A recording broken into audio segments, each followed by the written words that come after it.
And I quote, "I'll be there in a minute. Give me a second." Time is relative, folks. Time is relative. Yes. So, hey, cheers to everybody in the chat. They're a division rival.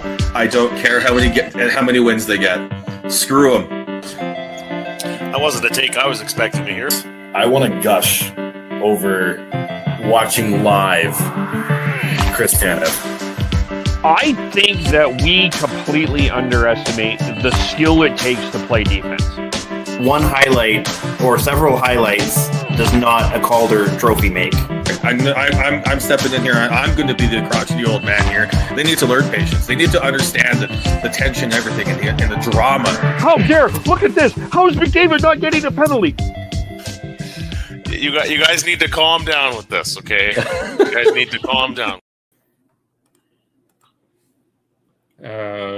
There's never any calm in the Canucks market, as we all know. It is a all fire all the time. Welcome to the Shifts and Pucks podcast. Of course, you can follow us on social media as Shifts and Pucks, Facebook.com Shifts and Pucks, YouTube.com Shifts and Pucks.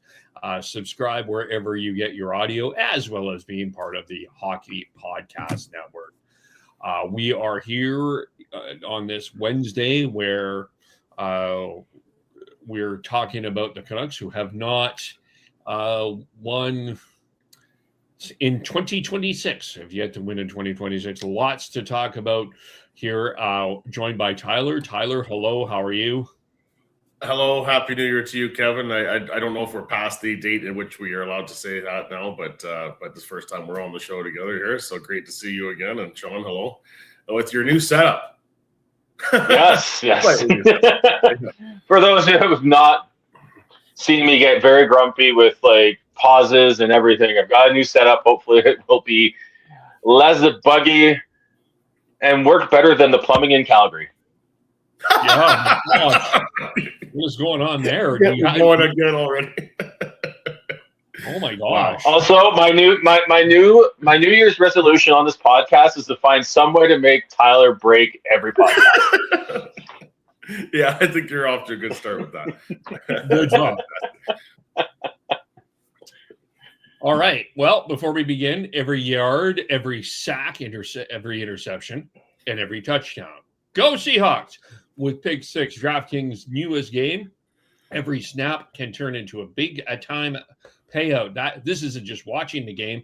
This is playing to win. Here's how it works. Pick more or less on 2 or more player stats. The better your picks, the better your payout. It's that simple. And here's a kickoff bonus. New DraftKings customers get $50 in Pick 6 credits with just a $5 entry on your first pick set. Let's look at the week that was since we have last chatted, which I wasn't there, but you and Sean, Tyler, and Chris were. 5-1 loss to the Detroit Red Wings, a 5-0 loss to the Toronto Maple Leafs, the 6-3 loss to the Montreal Canadiens, and a 2-1 loss to the Ottawa Senators. Any takeaways? I think the biggest one is Elias Pettersson. Sort of looks like he's getting his scoring touch back. I think that was it 8 straight losses now?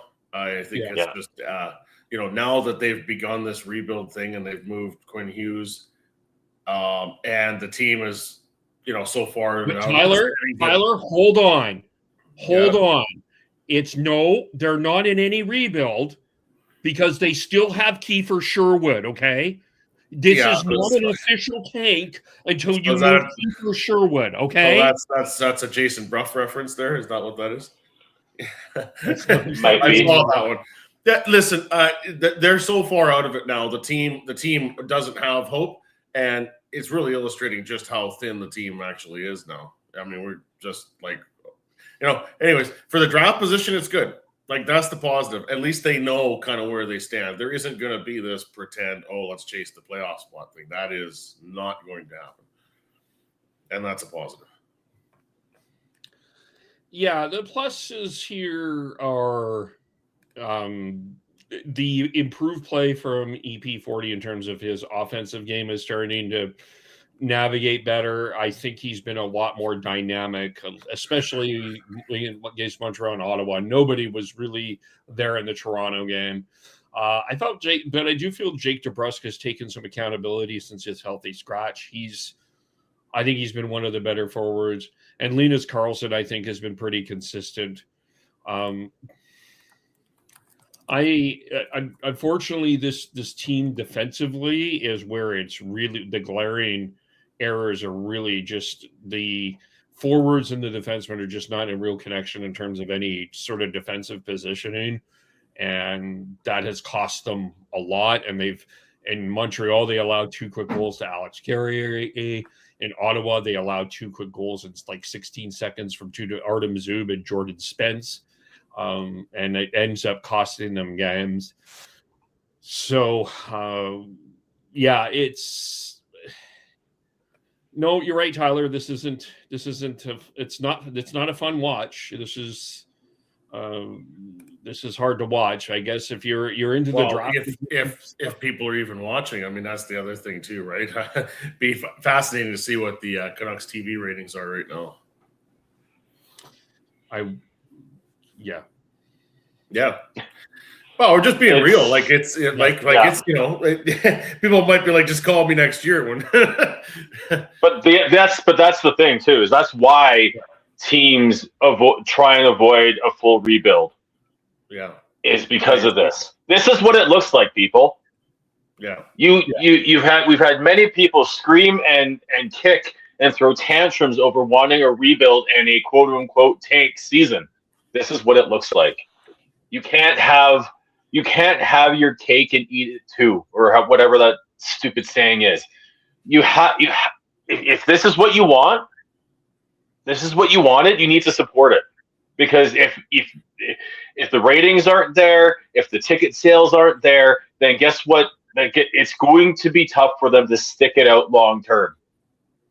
So you have to find a way to and again, I think right now we're in this like weird middle ground before they make another like couple more moves here to really solidify that they are in a rebuild and whatnot, because they've made the Quinn Hughes move, which is huge, and that's the biggest move that they will make this whole season. Yeah, but as Jason Bruff was complaining about, you can't call it a tank because they still have Kiefer Sherwood, but they've got some other obviously going to be moved. Yes, it's just not it's not happening fast enough, even though no one else is making any significant moves. You've had one disgruntled player move to another team. You've had some AHL swappings and bottom of the lineup swappings, and that's it. Like, other than the Mason Marchment deal and the Philip Deneau deal, and those happened just quickly after the Quinn Hughes deal. Nothing of the trades since have been of note. You're not going to see this until maybe just before the Olympic break, if not during the Olympic break. But it's and this happens every year too. Yes, you usually get 1 or 2 trades. Usually it's a Jim Rutherford and Patrick Alvin trade over the past few seasons that sort of is an outlier. But for the most part, all the moves get done in late February, early March. Yeah. Well, and I guess for me, I there's so many things I have to say on this, but like you can't make let's go back to the Quinn Hughes one, which was on December 9th, I believe, and then you had the holiday trade freeze, and then just before that was, as Sean mentioned, the Mason Marchment Philip Deneau trades. And then I think there was the Laurent Brossoit trade that happened between Chicago and San Jose. We were expecting backup goalie. Sorry, go ahead. Laurent Brossoit is a backup goalie. Like, Yeah. For Nashville Predators legend Ryan Ellis, by the way. yes. You had the Edmonton Oilers situation. The Edmonton Oilers have been trying to trade Andre Mangiapane for at least a month. That hasn't happened. There's like the New Jersey Devils trying to trade Dougie Hamilton. According to some Flames reports, we are in the end game of the Rasmus Anderson situation. You're not believe it when I see it. Yeah, but the thing is you can't, like, if you want to get out of this, you have to make intelligent trades. You can't just make a trade for the sake of a trade. There's, for the people that are saying, why is Kiefer Sherwood still here? You have to get something for him. It's a great segue, Kevin, because you know for sure, no matter what the deal ends up being, everyone's going to turn around and say that was crappy asset management. You know it's coming, regardless of what the return is. This is a team that has to make changes. Everybody knows they're in last place. Everybody knows they're rebuilding. So wouldn't it make sense to wait to the 11th hour to make a move when a team's really trying to push for a playoff spot or add that extra piece? The Canucks are not in a good negotiating position, as Tyler just pointed out. Yeah. So they have to play to their strengths, which are deadlines. So you had the Christmas roster freeze there. That was a deadline. We saw a few deals happen because of, like, in lead up to that, and even just a little bit after. We've got the Olympic break, which I think we'll see some negotiations and some trades around that. But the big one is the trade deadline, and the Canucks have a high asking price for Kiefer Sherwood, and they should not be backing off on that right now. Yeah, he got injured, but that's just hockey. You're not going to sit him even if no one's even close to getting to your asking price. Yeah. So, and you're not even close to a deal. So the idea that they're being stupid and playing Kiefer Sherwood and not trading him is just absolutely ludicrous. Well, absolutely idiotic. I mean, how hard do you have to tank when you're already in last and actually quite comfortably sitting near the bottom? I think the problem is that people think that they're still trying, and yes, the players are still trying. They're still trying to go out there and put a good effort in because they're fucking players. They are competitive athletes who do not know better. There's a reason why I can't even accept the tank, because I'm just that damn competitive. Whether it's something I'm doing or something someone else is doing that I'm cheering on, I can't do that. That's just not in my DNA. And those players are built the same. Does it look bad? Yeah, it does. But that's what many fans and some of the media have wanted and been screaming and throwing tantrums for. Now you got to support it. And I mean, we should be clear that just, a certain people on algorithm-based social media platforms aren't the whole story here. I mean, there's a lot of committed fans out there that are going to continue to watch on TV and buy tickets and go. We're not pretending that those people don't exist, but the ones that dominate the conversation around the team, are now seeing the realities of a rebuild and having trouble with it. It all comes back to what we've talked about for years. It's hard to do a rebuild in a place like Vancouver when there's a lot of impatience. No championships in the club history, and now you see them going backwards, and it's not, it's what should happen, but nobody seems to be too thrilled about it. We're a month. We're just over a month out since the Quinn Hughes trade, and they're already screaming and like the Canucks haven't done anything in 6 months. Like it to me, it's ridiculous, and I get it. I get the frustration. I'm frustrated. I get the lack of trust with the organization.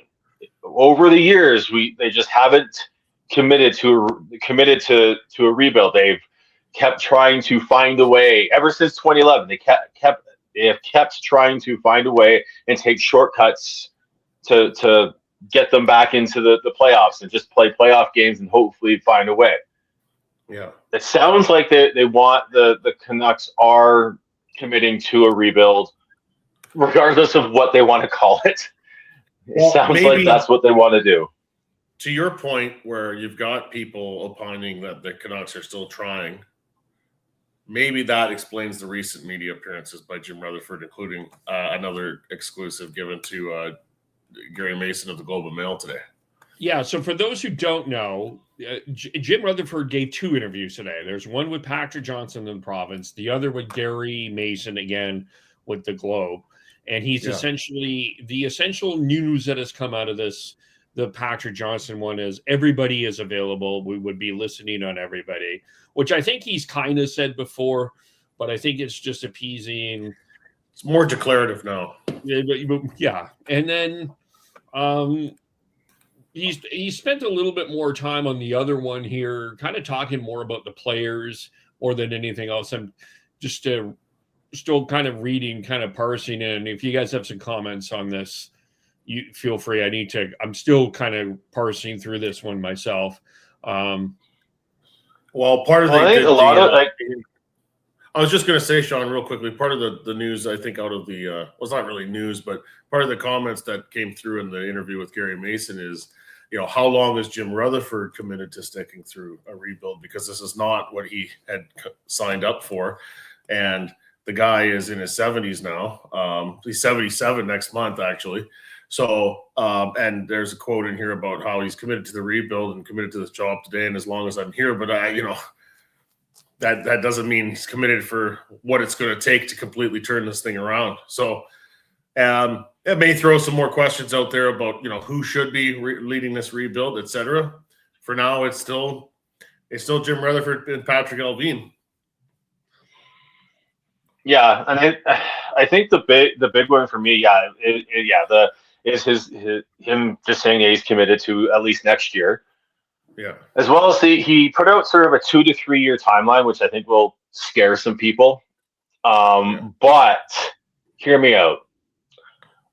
They already have some good defensive pieces in the fold here. They already have Zeev Buium. They already have Tom Villander, Petey, and Mancini, as well as others that haven't even gotten that much of a sniff of NHL, an NHL experience. But those 4 specifically are getting a lot of NHL experience this year, which is going to do them a lot of good going into this rebuild. And one of the biggest tripping points for a lot of rebuilds is building up that blue line and having a good defense to help support when you draft high-end offensive players. And when the Canucks have those 4 to build around already, you've got Petey, who got a taste of the NHL last year and is getting some more this year. You've got Mancini, same thing. Then you've got Villander and Buium, who are in their rookie seasons.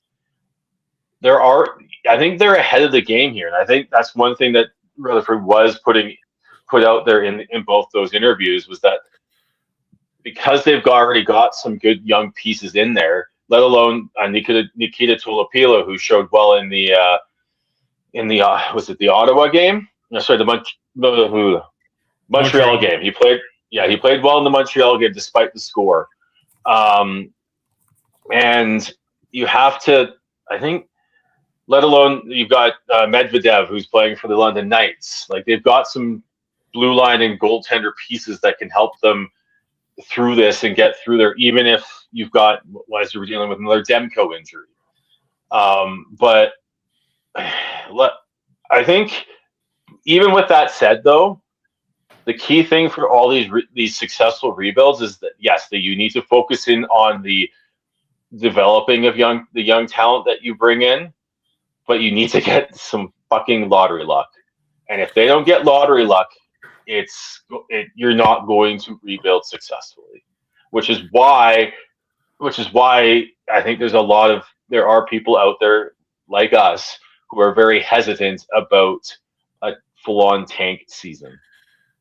And there's a distinction there, right? Like there's rebuilding and then there's tanking to accomplish the rebuild. And like tanking again for an 18.5% chance of picking first is, that's a difficult one for me. Let's just put it that way. Well, here's my frustration with the tanking position, the tankathonists, is it just feels like for the most part, they move goalposts to try to prove points, and they have put teams in that actually didn't really tank as part of their argument. And before you do it, the New York Islanders didn't tank for Matthew Schaefer. They finished 1 point behind the Calgary Flames and got lottery luck.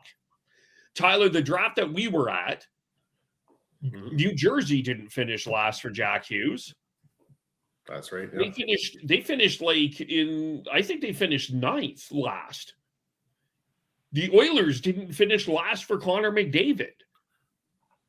The New York Rangers were in that stupid that bubble playoff thing during COVID and got the first pick.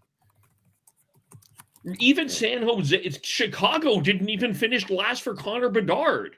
And I don't believe, I'll have to look it up.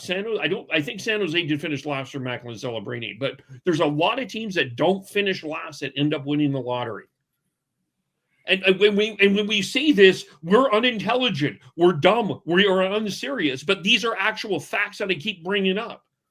I do have to correct you on the Connor. That's what I hate about the position of tanking. Like I almost can't take anyone that talks about it seriously because I don't really think that they understand what it means. Yeah. Like there's so much in context. Like we bring up context to this conversation and we're the idiots. Like, and I'm really getting tired of it. Like, seriously, the people that are not serious are the ones that are suggesting tanking. If you're on the tank, you are unserious about hockey. Flat out. I mean, they don't really know, like, how are they going to achieve that, right? I mean, you still got guys that are being paid to perform. We talked about this earlier. They've got the rest of their careers ahead of them. They might be looking at a new opportunity on another team. I mean, you can't just go to them and say, hey, just, suck out there. It's going to happen organically. Tyler, just going to get off the topic. Yeah. Tyler, can you go out and suck at your job? Not for very long. No. Sean, can you go in and suck at your job?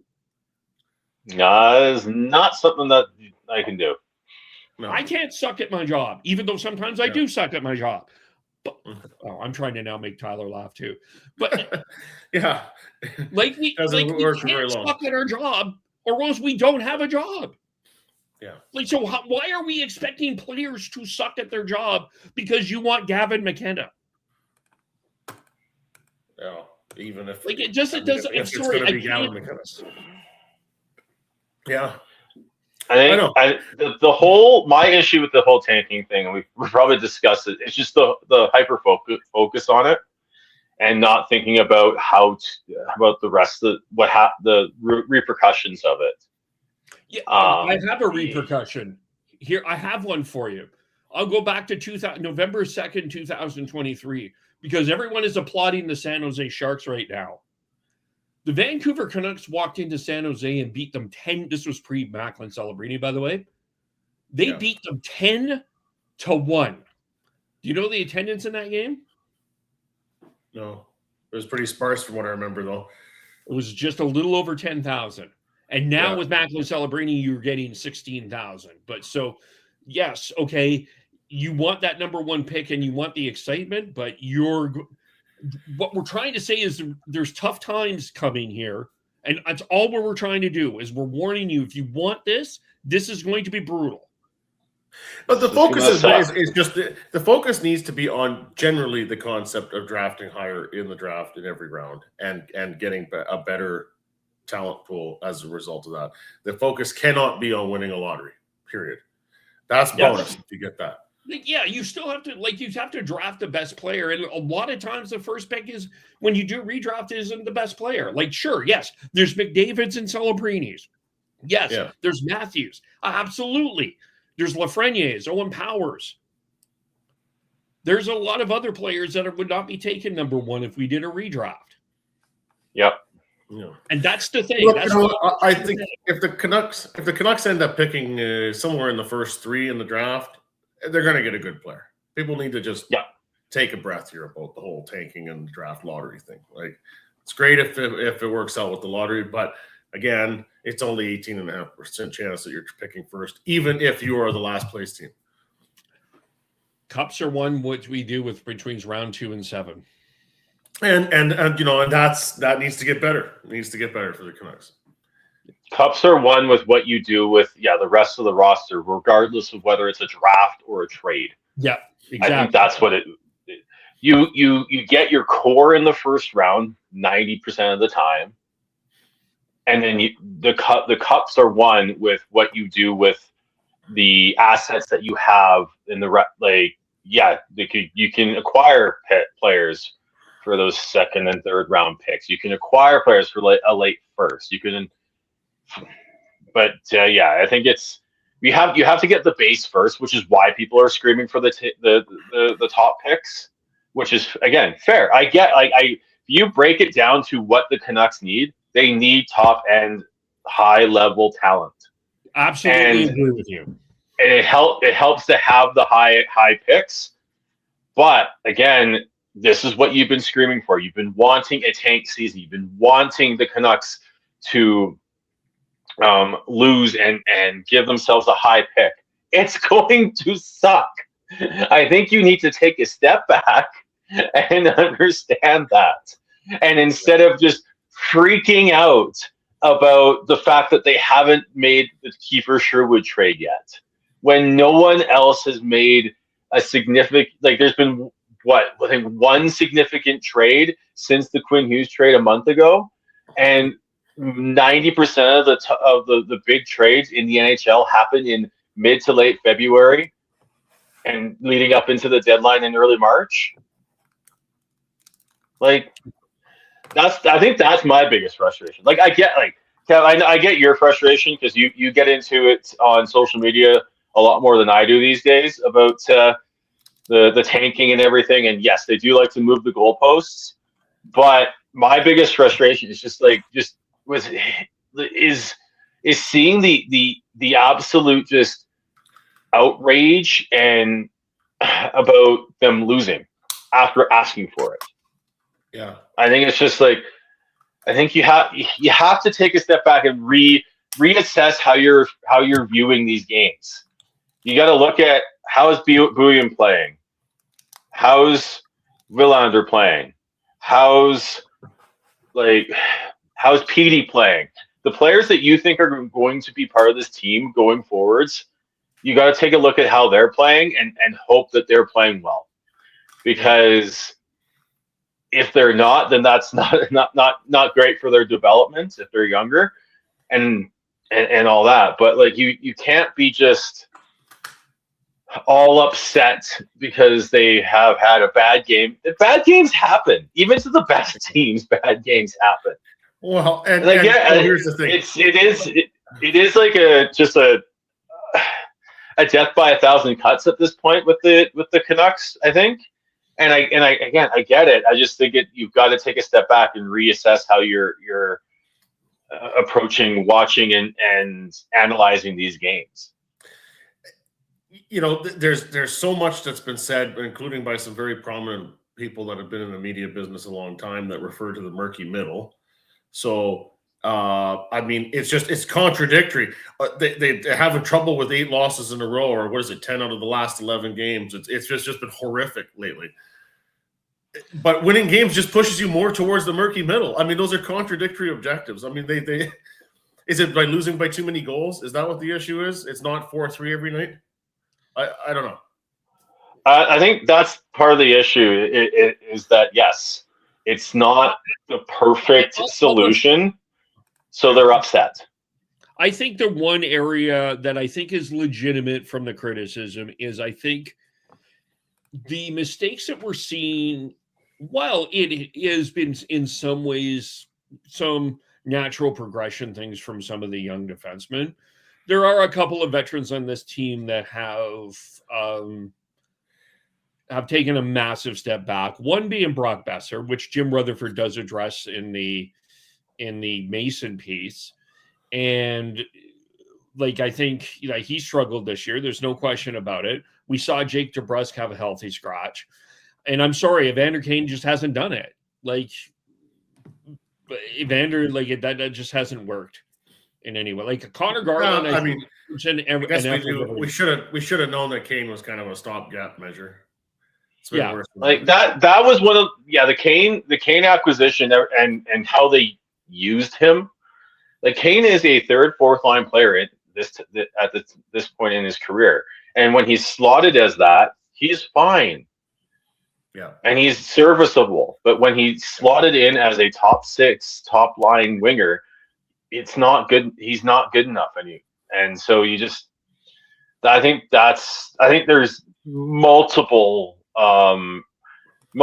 like factors into the whole Evander Kane issue.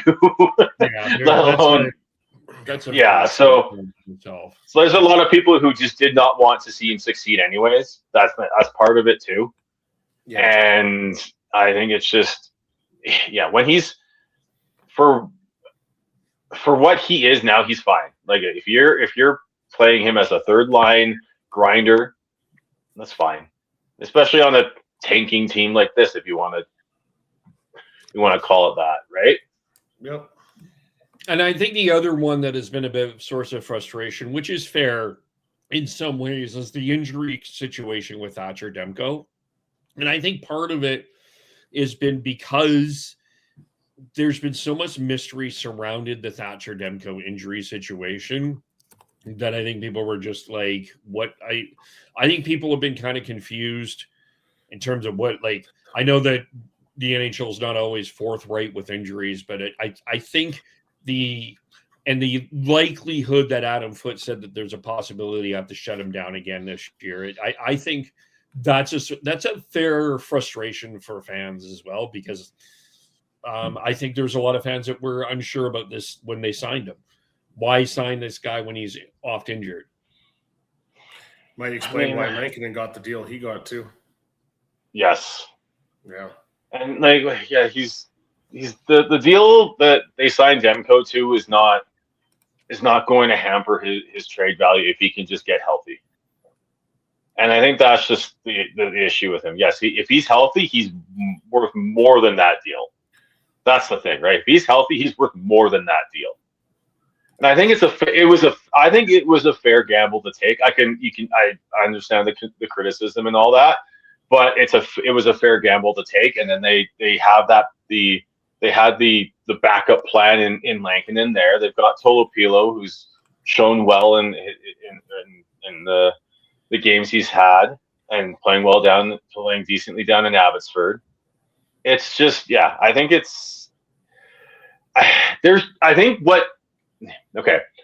what has really happened here is going back to the death by 1,000 cuts, and it's just everyone's angry. It doesn't matter what the issue is.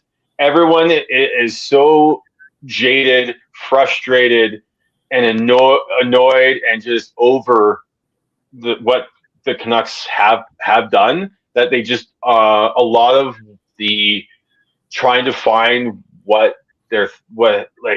both sides of the story is gone, and it's all about how can this move turn bad, right? I think that's really what it is now,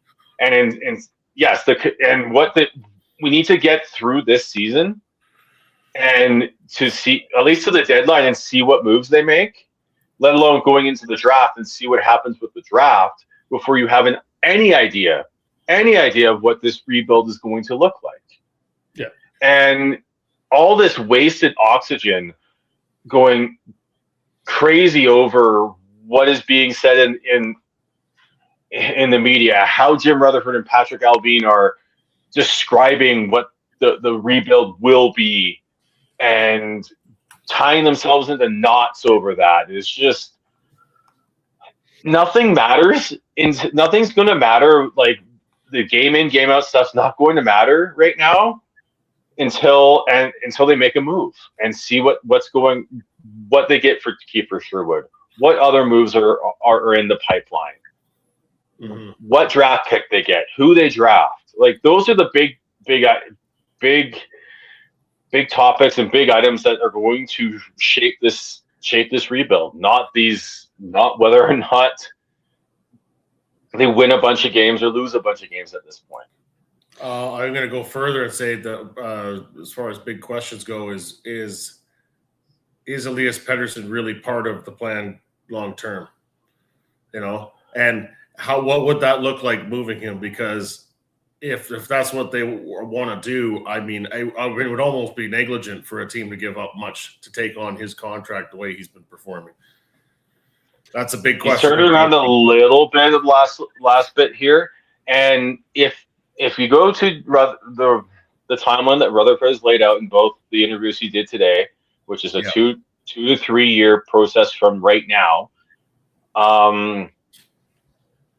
you're not doing that in 2 to 3 years without Elias Pettersson. Yeah, unless you're unless you're trading him for another player of his ilk who can come in and thrive as a Canuck. So if you look at the 2 to 3 year window that the timeline that Jim Rutherford is wanting to see this happen in, that's not happening without Elias Pettersson. I think odds are he's going to be around through the process too. Yeah. But well, I just want to point out something though here. Can we just acknowledge that he has there? You cannot have. There is very little things. I think there's like 99% of the life difficulties that you will deal with will be a lot easier to deal with than losing, having your wife have a miscarriage. Like it just, can you just acknowledge the fact of what this guy has gone through this year? Like I'm willing to acknowledge it, Kevin. Yeah, I think beyond this year, though, you know, they'll be looking. You know, I don't think that you can trade Pettersson right now without retaining some salary. Like I just can't see anyone. That's the thing. Is like by the time you get him rehabilitate his trade value to a point where you can get something for him, he's probably more useful to the Canucks than he is as a trade chip. Yep. That's the whole thing.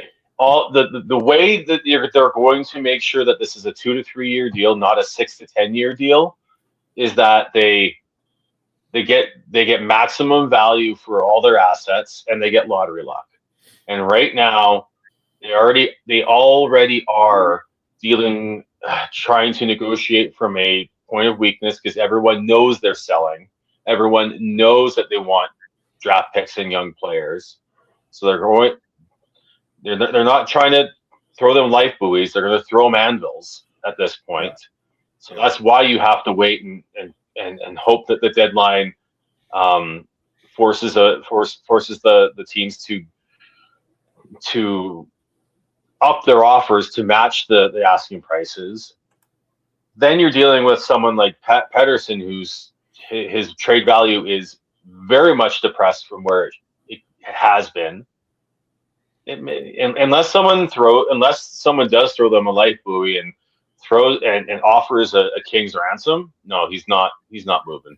That's not realistic. No, it's the king's ransom for him is not realistic. For Quinn Hughes, the hope of that, okay, fine. Not for Elias Pettersson. Like I think the Pettersson conversation, if it happens, would be an off-season trade. I think that's where we see a Thatcher Demko trade. That's when I would imagine it. I don't think this happens by the trade deadline. I think Sherwood's, the Canes, maybe if someone loses out on the Rasmus Anderson sweepstakes, maybe Philip Hronek becomes a conversation. Maybe Jake DeBrusk becomes a conversation.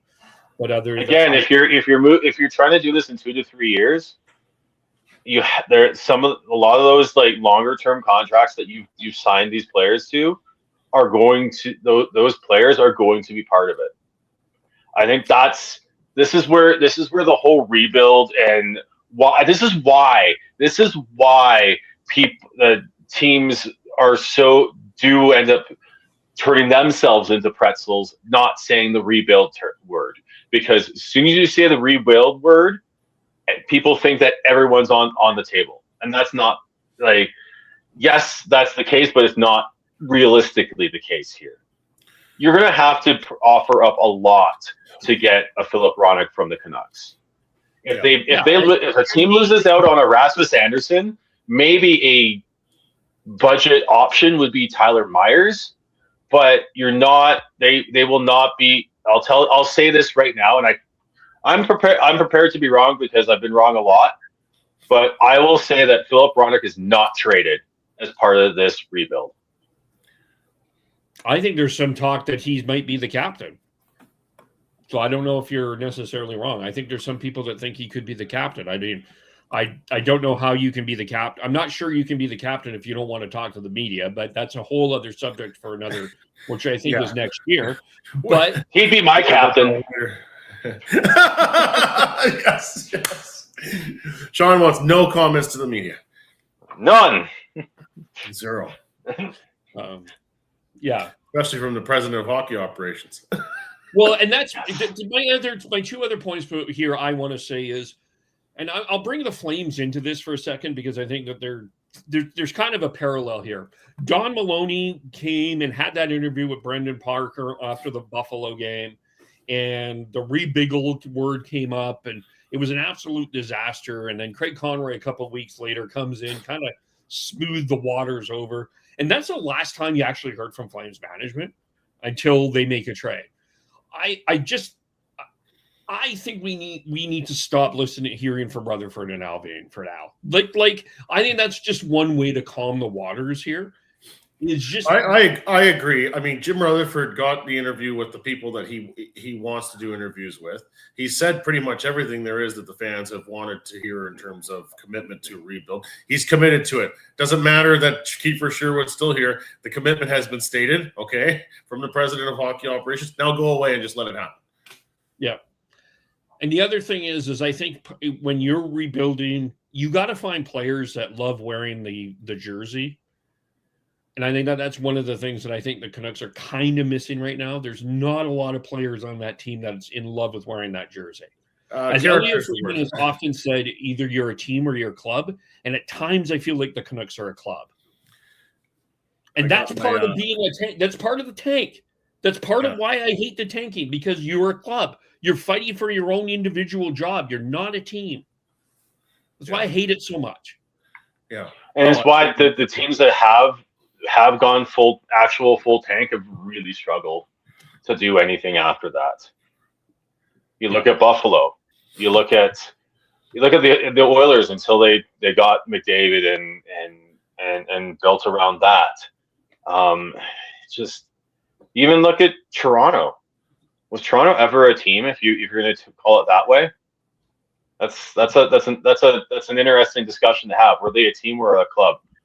But like that's the problem when you go full tank is like you lose a lot of the pride of wearing that jersey, and putting on the colors and playing in front of the home team, the hometown fans. Like you lose that. So that's why the tank is that's one of the repercussions of fully tanking.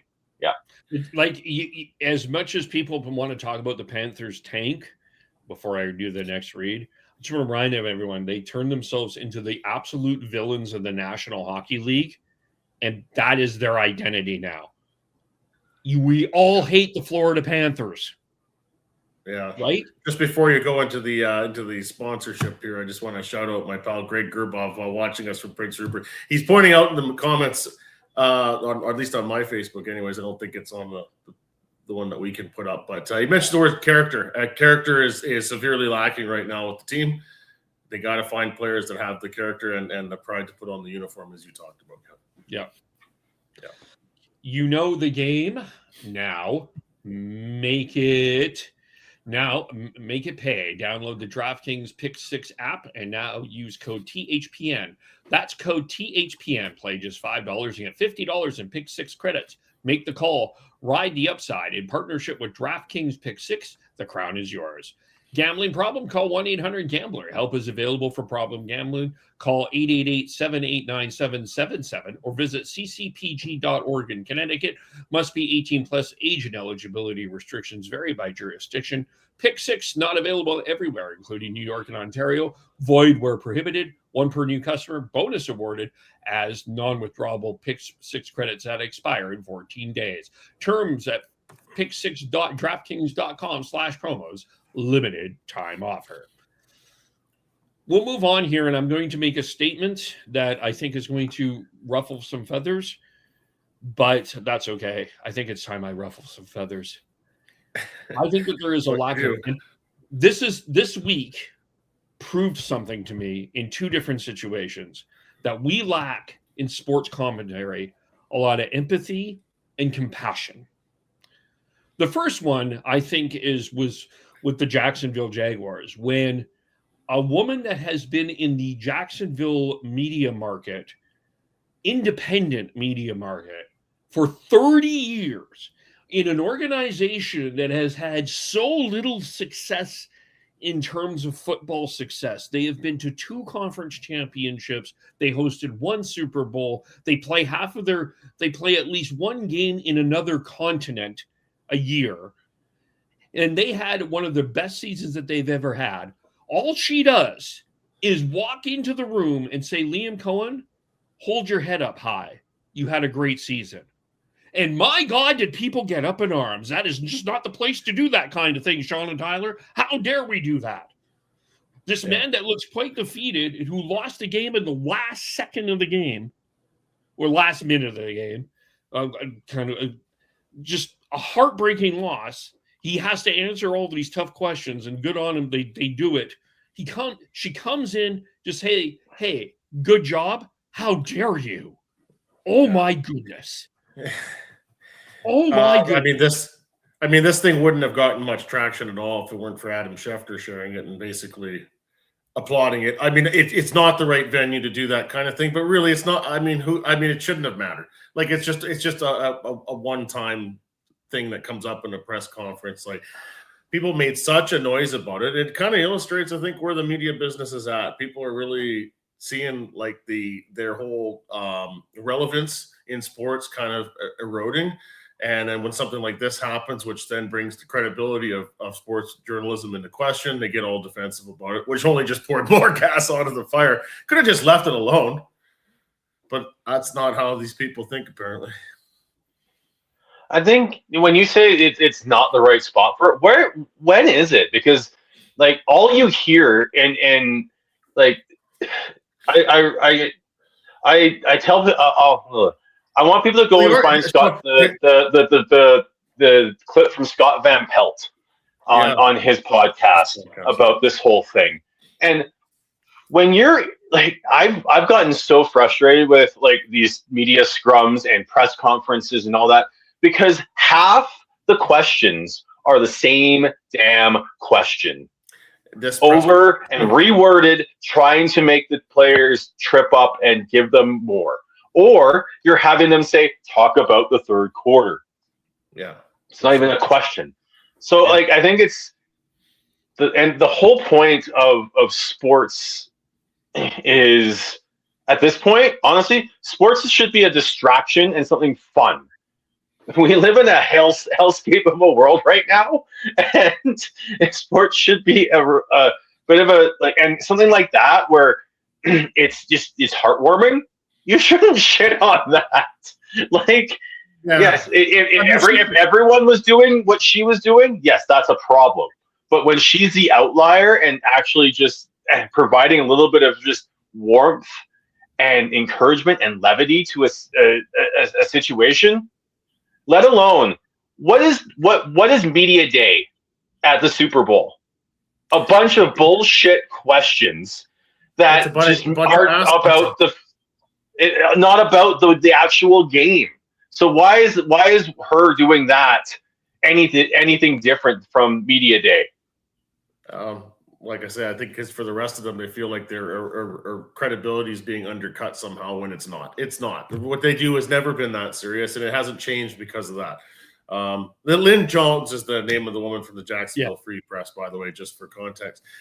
She's my hero. Like and I think she has a lot of heroes. We've seen the reaction online to this. I mean, people, they humanized the field a little bit. Like, a lot of times, media people come off as very cold and heartless about how the teams they cover. Doesn't mean that they hate the sport or anything like that, but it just doesn't come across with much sort of humanity. So you see it here. It was unusual. It generated a lot of discussion, but I mean, really, it was not the end of the industry, and it was not that big a deal as it's being made out to be. And it's too bad that it's generated so much discussion. I know we're talking about it here, which is kind of ironic, but maybe it is a bit of an inflection point in the business where, fans, maybe there was a time where they were demanding like the really hard hitting type of coverage of teams like we saw from Tony Gallagher back in the day covering the Vancouver Canucks. Like those days might be behind us now. Fans are looking for. I think you need the right balance of things, and I think what's happened is we've skewed too far towards this like hyper analytical. Always, it's no longer telling the story, and it's telling in a humanizing way. It's telling the story in a numbers way, an analytical way, a way that just finds a way to just make it feel cold and not very appetizing to consume for a lot of people. And I think we've lost some of the actual storytellers of sports. I want to just go back quickly to something you asked. I mean, people have said this is not the venue for that to happen. I mean, what people are asking for really is that it be done privately and she gets no attention for it. And I think there is some maybe jealousy element that's involved here with the people that are criticizing it. They won't ever come out and say that. But this is a person now that's a name that's being talked about across North America that people outside of Jacksonville would not have heard of prior to this. I don't think it was her intent to become famous over it. She was just doing it genuinely in a public setting. But it just wouldn't have the same effect if it was done just one-on-one. I mean, she wanted to do it there and felt like she had the stature in Jacksonville to do that. Well, and just to back up the conversation about dumb questions, and I go back to the Mike Tomlin end of game press conference after that Houston-Pittsburgh game when he explained in great detail why they lost, and someone asked, "Why did you lose?" And I explained in great detail why we lost. I'm not going back and doing it again. So to illustrate that point, but I'm going to take this to hockey. Yeah. And I'm going to bring up the Ottawa Senators. Yeah. I don't want to, this whole situation is none of our business. I want to start right there. I don't know what happened. I'm not an insider. An anonymous tweet got out, and apparently this, that, and the other thing happened, and people made a whole bunch of speculation. The Ottawa Senators then released a statement on Thursday, Friday, and the commentary towards the statement was absolutely just horrendous. And the only one that really understood it, I will say, is Elliot Friedman, where he pointed out that there are families involved in this conversation. The Ottawa Senators were on the road at the time of this statement, and all these rumors came out. So they were away from their actual families. And a lot of people, nobody brought this up, but I'm going to bring it up and remind everybody, there's very young children in this conversation that, there are times that these kids will go to school and someone will probably go and pick on one of these kids and spread something that they are not ready to hear. If whatever happened needs to be dealt within the family. It does not need to be held out publicly, and you don't need to criticize a statement that was sent out specifically to defend the families and for the families. The lack of compassion on this was ridiculous. That to me was just such a lack of empathy and compassion and laughter over something that is a very serious issue, by the way. And there's look, I've called play-by-play games. Tyler, you've reffed games. You know, the family element in hockey is massively important. Mom's trips, dad's trips, the amount of time that they spend going to the rink. This is such an important thing, and it does not need to be. Nobody signed up for a public declaration of where their family is at and whatever is going on here. It's none of our business. They have the right to deal with it privately, and we just need to let it go for there. Yeah, I mean, and I understand what the Senators were trying to do. You know, the general manager's trying to stick up for his team and keep unity, you know, there and not have this get worse.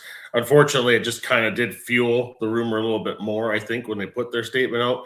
But you're damned if you do and you're damned if you don't in this case, because, you know, you have a situation where somebody has a platform, people want to believe the rumors, and there's no accountability for it. It'd be nice if people weren't pieces of shit all the time, but apparently some are. So that's you know, I don't know. We can try to be optimistic that that's going to change at some point.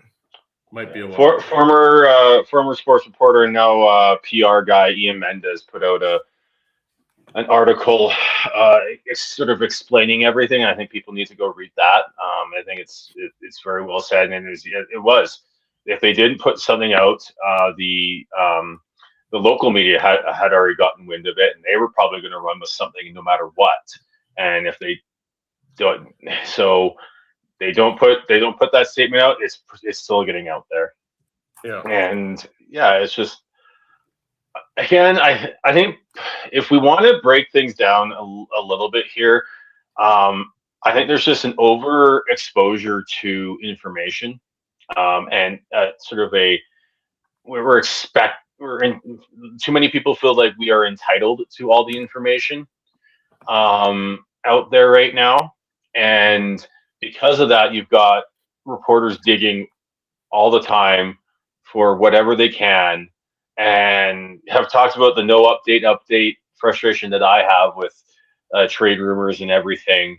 But I think it's just the biggest, like, we went through a big shift from like the deadline writing, where you had a paper to write for, then everything went online, and now we've got social media, and we're just the overexposure of media is just creating this like constant, like this like massive monster that just spits out jealousy over the Lynn Jones incident in Jacksonville, and then spits out this over here in Ottawa, where it's just, instead of having the empathy and going, okay, that's a story that we probably should handle with care and respect and empathy, and you're shitting on them for doing it.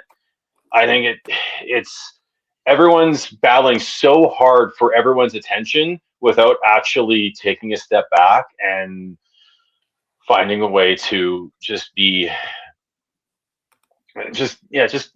handle a lot of these incidents that need care with the proper care. Yeah.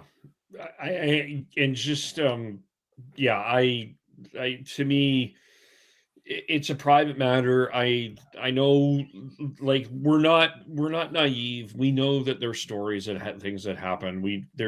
I don't think that there's a team that doesn't have one of those rumors as part of their rumor mill story that people know. But I also think that as people, we kind of also, whoever the anonymous tweeter was, felt like they had some information that they thought they were cool about it. It's just, I don't know. I don't think it needed, like, did we all need to know this? No. That's my struggle. Yeah. There's always whispers of stuff like this. There's been that for years. It's just, it's so much easier to spread them now when on social media without any sort of repercussions, because you can hide behind a fake name and a not not putting your name out there and a image of something random as your profile picture, unfortunately. Yeah. Anything else we want to talk about? No, not really. We'll just see how the next stretch of games goes leading up to the Olympics, and whether any rosters are affected. We'll hope that Canada's roster stays healthy. There is that positive that the ice in Italy. I mean, we could probably get into this a little bit on another show when we have more time. But the ice in Italy looks like that part at least is going to be okay as they scramble to get the rink put together. Couple of test events happened last weekend. They went okay despite a hole in the ice that had to be fixed. So that's a bit of a relief that the Olympic tournaments are going to go ahead, and we'll look forward to that. That'll be very, very exciting. Yeah. And I mean, I think, we're going to, I mean, Braden Point got hurt a couple of nights ago. So I guess that'll be another one. Just a number of injuries on a number of different teams that we're going to see about here within the next two to 3 weeks before everyone heads to Milan. So being very interesting. Yeah. All right. Well, we'll leave it there. How do we follow everyone? I am Beardy Canucks 03 on X. And I'm on X at T-Noble, T-N-O-B-L-E. I am KVOLE on social media. You can follow me on all the platforms. X, Threads, Blue Sky. Shifts and Pucks is on Facebook, YouTube, wherever you get your podcast. As part of the Hockey Podcast Network, we're aligning. It's just been taking us a couple of moments here. We're trying to get all the systems together, but we're with them. So check out them. And thanks everyone for watching. Thank you for listening. And we will talk to you all very soon. And go Seahawks. Bye for now.